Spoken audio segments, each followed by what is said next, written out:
Alors, les agences missionnaires modernes, d'où est-ce que ça vient? Est-ce que c'est une structure qui a une vraie base biblique ou est-ce que c'est plutôt une invention humaine, quelque chose qu'on a rajouté bien plus tard?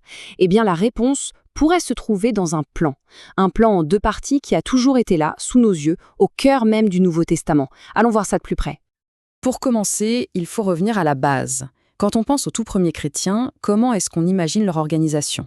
Comment est-ce qu'une petite secte juive a bien pu s'organiser pour, au final, changer le monde? La réponse qui vient presque immédiatement à l'esprit, c'est la synagogue. Et c'est une bonne réponse. L'église locale, le fait de se rassembler, tout ça c'est clairement inspiré de ce modèle. C'est le fondement que l'on connaît tous. Ok, mais et si cette réponse, aussi juste soit-elle, n'était en fait que la moitié de l'histoire? S'il y avait une autre structure, tout aussi importante, tout aussi biblique, mais qu'on aurait un peu oubliée avec le temps? Et voilà la question centrale. Est-ce que la mission de Dieu repose sur un seul modèle ou est-ce qu'il y en a deux? C'est ce qu'on va creuser maintenant. En fait, il y aurait deux prototypes. Le premier, c'est la synagogue, qu'on peut imaginer comme un phare. Un phare, c'est stable, c'est lumineux, ça rassemble. Et le second, c'est une structure appelée la Hevra. Et ça, c'est plutôt comme un silex. Un silex, c'est mobile.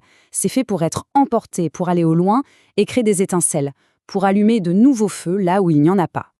Et c'est justement cette deuxième structure, la Hevra, qui semble être la pièce manquante du puzzle. C'est peut-être l'élément clé pour vraiment comprendre comment la mission s'organisait au 1er siècle. Alors, une Hevra, qu'est-ce que c'est exactement?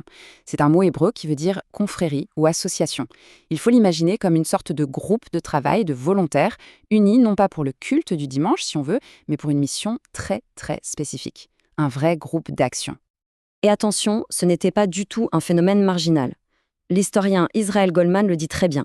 La Hevra, c'était le principal moyen de s'organiser pour des volontaires. C'était l'outil numéro 1 pour mener à bien une mission, qu'elle soit religieuse, sociale ou autre. Le plus fou dans tout ça, c'est qu'une fois qu'on a ce concept en tête, on se rend compte que le Nouveau Testament en est rempli. Ces groupes ont toujours été là, juste sous nos yeux. Regardons un peu le Nouveau Testament avec ses nouvelles lunettes. Les pharisiens, c'était une Hevra. Les zélotes, avec leurs projets politiques, une Hevra. Les Esséniens, les disciples de Jean-Baptiste, tous ces groupes fonctionnaient sur ce modèle. Et le plus important, bien sûr, Jésus et ses apôtres, formés aux yeux de tous, une Hevra. Et ça change complètement la perspective. Pour un habitant de Galilée au 1er siècle, voir arriver le groupe de Jésus, ce n'était pas bizarre. C'était un modèle qu'il connaissait très bien. Un rabbin, un maître, avec sa chèvra dévouée en mission. D'accord. Et l'apôtre Paul dans tout ça? Lui qui est sans doute le plus grand missionnaire de l'histoire. Comment est-ce que ce modèle s'applique à lui?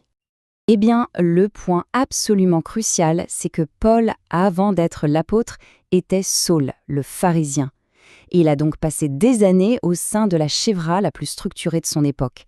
Il ne partait pas de zéro, il connaissait ce fonctionnement sur le bout des doigts.